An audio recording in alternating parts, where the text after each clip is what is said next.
Yung iba sinasabi si Gerald ay nakikisakay, parang ginagamit yung nangyari sa kanya kasi wala na siya ngayon or gusto niyang gumawa ng pangalan, gusto niyang umingay ulit. Yes, meron, Mama Ogs. Nung lumabas si Sandro, nagbalik sa akin yun lahat, yung trauma sa akin, yung nangyari sa akin.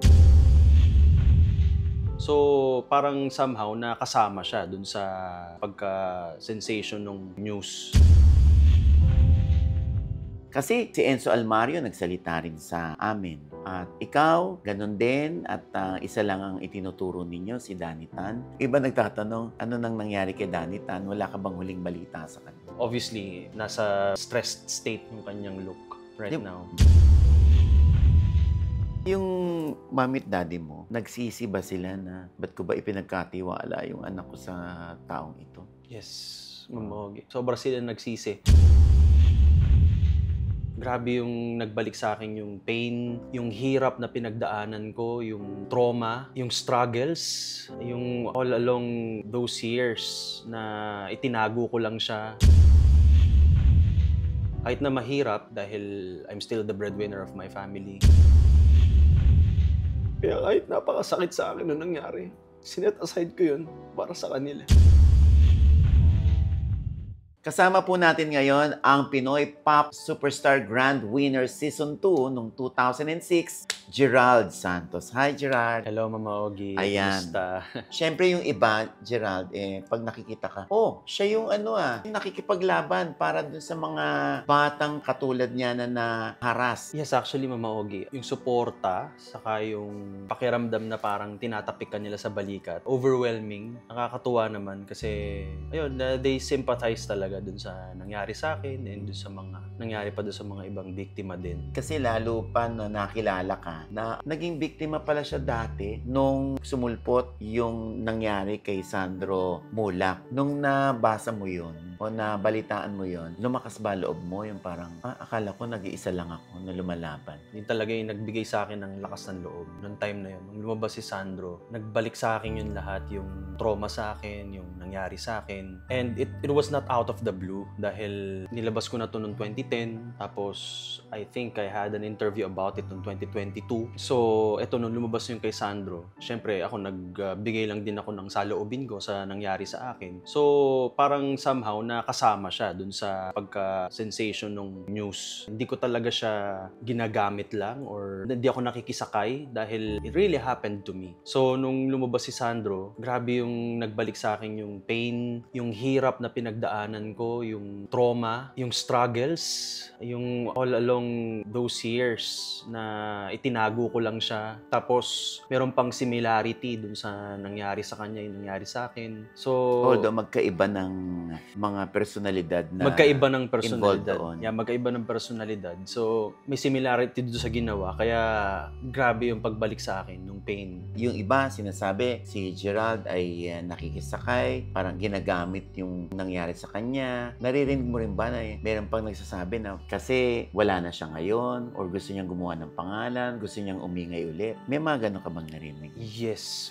meron, Mama Ogs. Although, overwhelming naman yung mas marami yung sumusuporta. Pero may mga ganong nagsasabi. Siyempre, masakit yun for me. Kasi sana wag agad tayong magkaroon ng conclusion na ganun nga, na ginagamit ko yung sitwasyon or nakikisakay ako. Because it really happened to me. Way back 2010 pa, like I said, sinumbong ko na yan. May mga ilan na sa mga media na alam yan, yung nangyari sa akin. Although 2005 nung mangyari yun sa akin. 2005, ilang taong ka nun? 15. 15. I was only 15 years old. Sa mga hindi nakakaalam, nung 15 years old ka, ay nakasali ka na sa Pinoy Pop. And Kasali then, ako sa Pinoy Pop Superstar. oo, at isa sa mga hurado na naroroon ay si Danny Tan. Yes. Oo, si Danny Tan ho kasi yung nababalita na yun nga yung di umano ay ng biktima kay Gerald nung siya'y minor de edad pa. Di ba siya nakakausap? Never ko na siya nakausap. Mula nung nagreklamo ako, never na kami nagkausap. Kahit sa mga events or sa mga kinakantahan ko, wala na, never na kami nagkita. Okay, anong huling balita mo sa kanya? Kasi si Enzo Almario nagsalita rin sa amin.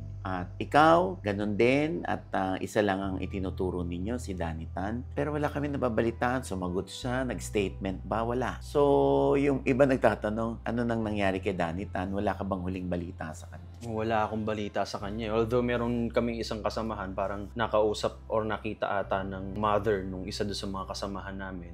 Sabi, ano na raw, parang ang payat na daw. Obviously, nasa stressed state yung kanyang look right now. Hindi mo ba na-imagine kung sakali na ma-encounter o masalubong mo siya nang hindi sinasadya? Anong pwede mong sabihin or magawa?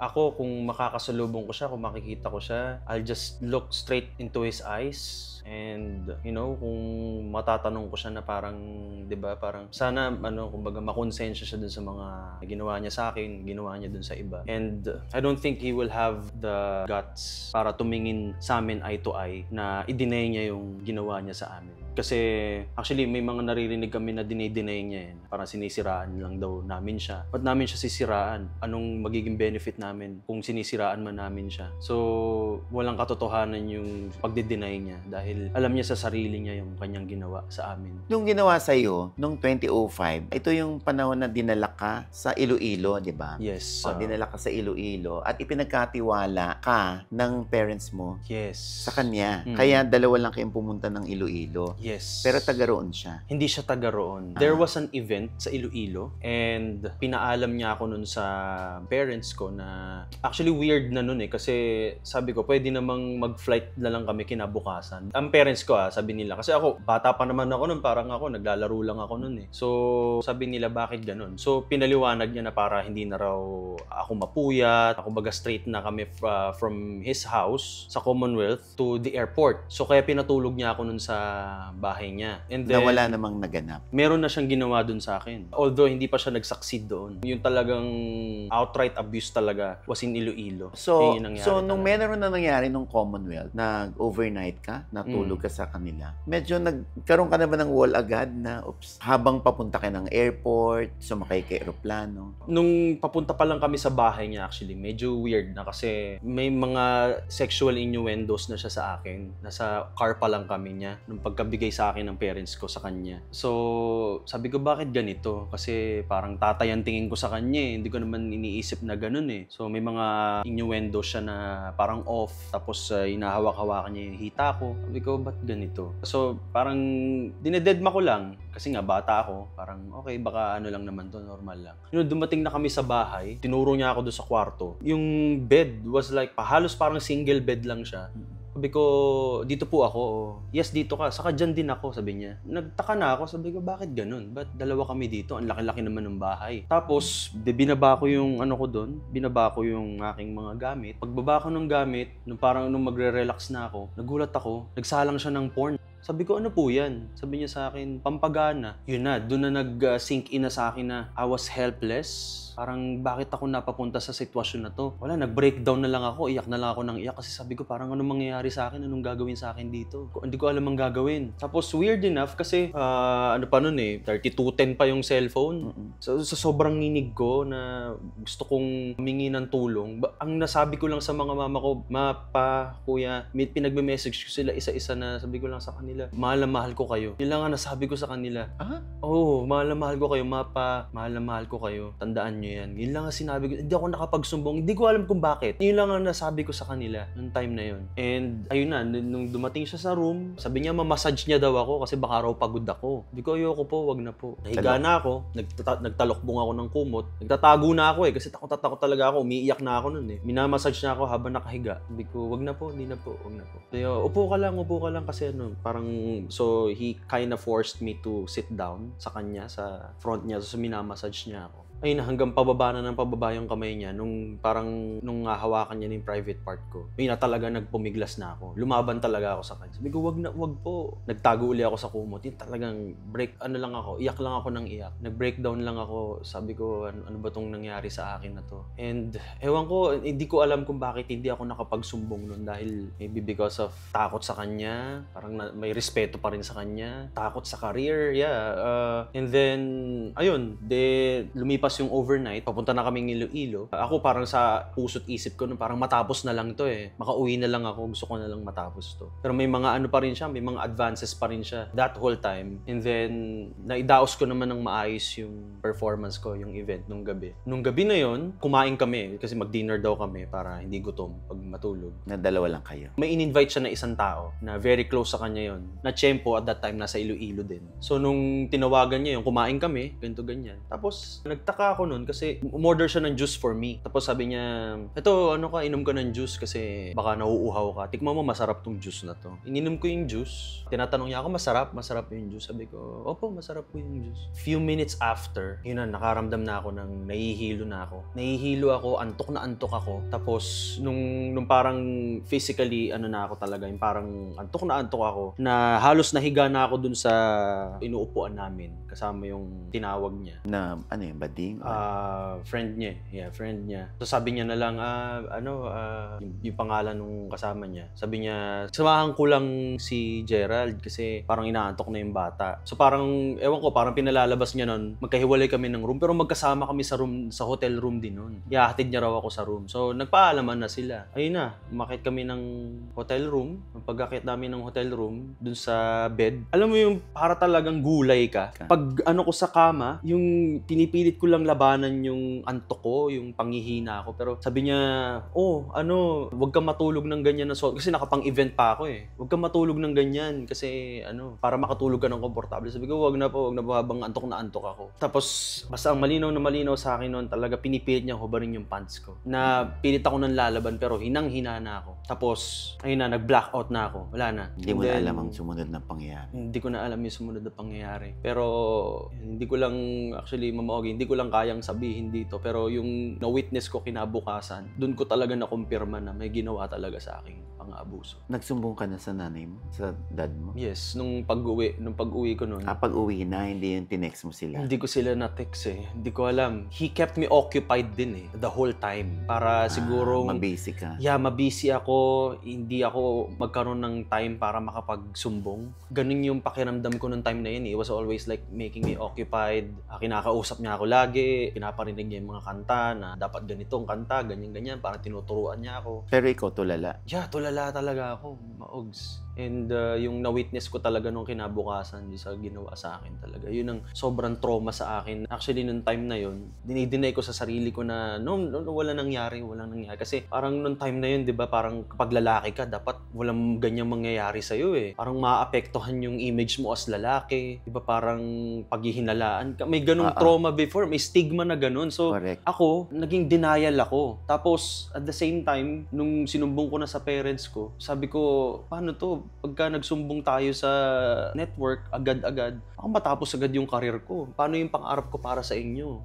Pa, I have a big dream para sa atin na, may ahon tayo sa kahirapan kasi nga talagang ako yung breadwinner.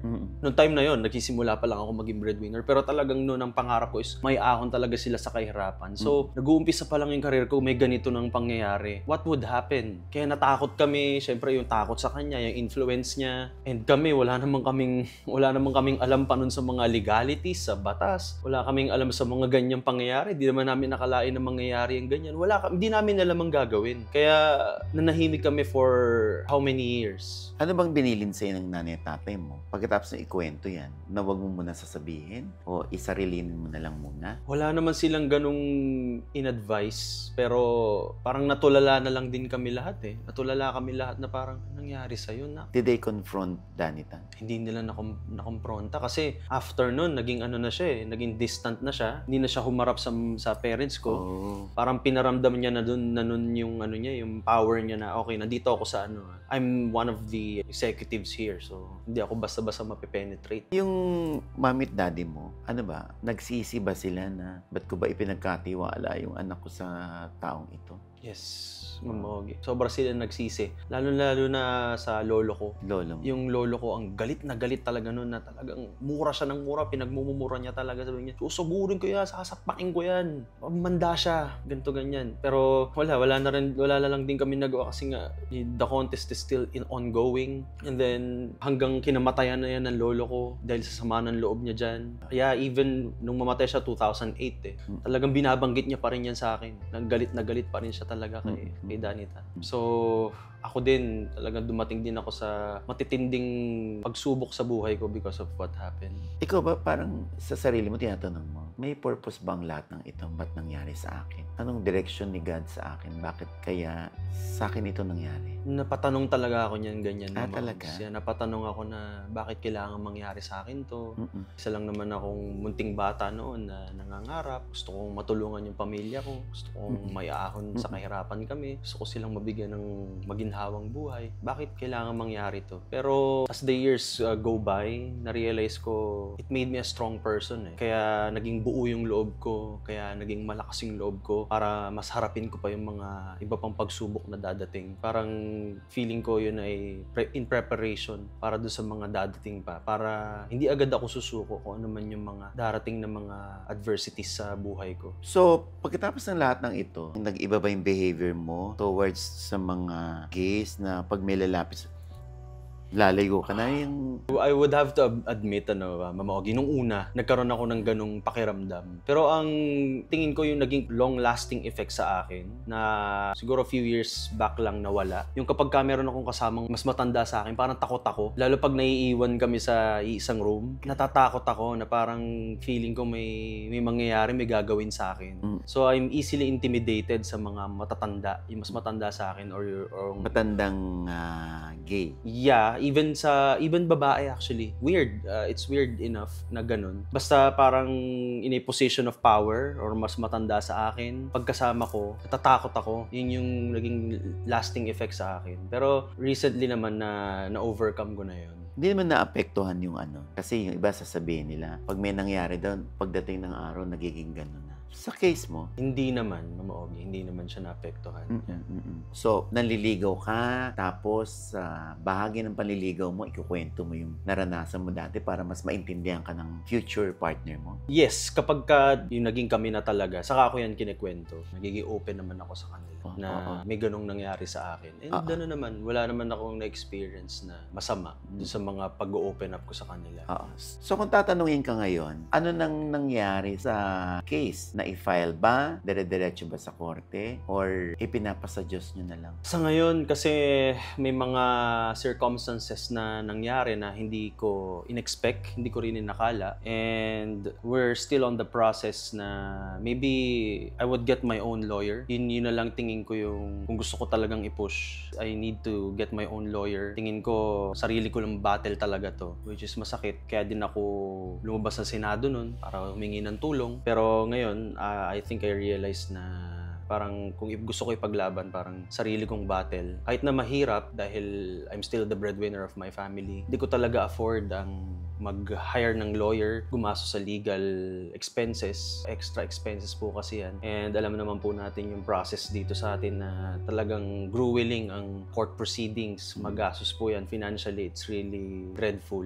But yeah, right now, I'm asking for wisdom kay Lord. I'm praying every day, every night. Bigyan niya ako ng wisdom kung anong dapat kong gawin. Dapat ko bang ipagpasa Diyos ito or dapat ko ipagpatuloy dahil may mga ibang biktima din na lumapit sa akin. So, we'll see. Meron kang parang parang grupo ba yun or organization na ang mga kinikater ay yung mga sexually abused? Yes. Meron akong group na binuo yung Courage Movement. Yung Courage Movement na to, ito yung, kumbaga, meron kaming Facebook fan page para may hotline doon. They can, not necessarily legal ang aking may tutulong sa kanila. Pero kasi nung lumabas kasi ako, ang daming mga nakikwento sa akin ng mga experiences nila. Nag-message sa akin personal. Yeah. Kaya sabi ko, tingin ko kahit in my own small way, makatulong ako sa kanila. May mapaghingahan sila, may mapagkwentuhan sila na ako yun, na ako mismo yung nag-entertain sa kanila. And I can create a group, small group na emotional support group lang muna. And then maybe eventually, magkakaroon na yan ng therapy sessions. And then kung talagang magiging lalaki siya, kakaroon din ng legal assistance. So, yun ngayon yung parang yung advocacy mo. Yes, yung advocacy ko, yung Courage Movement, na nag-signify din ng support si Enzo saka si Sandro. Yeah, part din talaga? sila. Yeah. Okay. So, nag-usap-usap na ba kayong tatlo tungkol sa mga experiences ninyo at kung paano patatagin yung loob ng bawat isa? Yes, nakapag-usap kami. Basta ang ano lang namin talaga is to raise awareness. Yan, tulad ngayon, kaya ako nagpa-interview, Mama Oms, not for anything but to raise awareness sa mga magulang, sa mga kabataan, sa mga nag-uumpisa, hindi lang sa showbiz, sa lahat sa working environment nila, na maging vigilant sila na kapag kami mga ganyang mga advances sa kanila, wag silang mag-aalinlangang magsalita, magsumbong. And I'm really happy din naman kasi iba na yung panahon natin ngayon na less na yung stigma sa mga ganyan, di ba? Pag nagsalita ka ngayon, marami nang susuporta sa'yo. May boses ka na. Unlike before, kapag ka nagsalita ka, parang i-judge ka, i-victim blame ka na, parang nababaligtad pa eh. Ngayon, mas open-minded na ang mga tao. Kaya we're happy for that. Yan, kami magkakausap na tatlo. So, yun, to raise awareness para yan dito sa tao din na to, di ba? Para alam din nila, para sa lahat na may boses na kayo. Hindi nyo na kailangan manahimik kung may mga ganito kayong experiences. Voice it out, paalam nyo sa mga kinauukulan. So, syempre, ang Pinoy Pop Superstar ay sa GMA7. So, si Gerald ba nakakapag-guest pa rin sa GMA after what happened? Well, for a long time naman, hindi naman na talaga ako lumalabas sa GMA. Although, I had guesting sa news department nila nung... Sa public affairs? Yeah, sa public affairs, I had guestings. Pero right after the Senate, wala akong... Wala na. Anong palagay mo dun sa... Kasi ganun din si Sandro, parang may plano ba sila sa akin? May kontrata si Sandro eh. So ikaw, parang wala na to. Gagawa na lang ako ng sarili kong platform or sa ibang platform na lang ako mag-guest. Ganun na nga, Mama Ogie, kasi yun nga, lagi ko naman sinasabi, I'm forever grateful to GMA kasi sila naman talaga yung nagpanganak sa akin sa industriya. Sila yung nagbigay ng pangalan sa akin, kaya ako naging champion sa Pinoy Pop Superstar. So, ganun lang talaga. I have to accept that fact and yan, like what I've been doing all these years, I'm gonna work on my own. Ayan, may mga trabaho naman pumapasok. May ginagawa akong musical. Meron akong kantang ano yung musical mo? Ito yung Hap How. It's a musical stage play. It's gonna be playing sa Newport Resorts World sa May 28 to 30. 3 days? Yeah, 3 days but we have 2 shows per day. So it's for 6 shows. 6 shows. So ikaw ang bida rito? Yeah, ako yung bida, si Hap How. Ano naman yung Hubad? Ito yung Hubad. Ito yung aking latest single ngayon. Yung composed by Feb Cabahog. And very timely nung binigay sa akin tong kanta na to kasi 'di ba yung nung lumabas ako sa Senate, nalaman na ng tao yung nangyari sa akin. Parang sabi ko, very timely, Hubad. I was like really naked, 'di ba, sa publiko. Parang wala na akong tinago sa lahat. Alam niyo na yung nangyari sa akin kung bakit nagkaganito. So, why not ilabas natin tong Hubad? And hindi naman siya bastos yung song kasi it's about love, being all out in love for you, you know, naked in love for you. Yun yung meaning ng kanta. In fairness man kay kay Gerald, naramdaman ko sa iyo yung tapang, yung courage.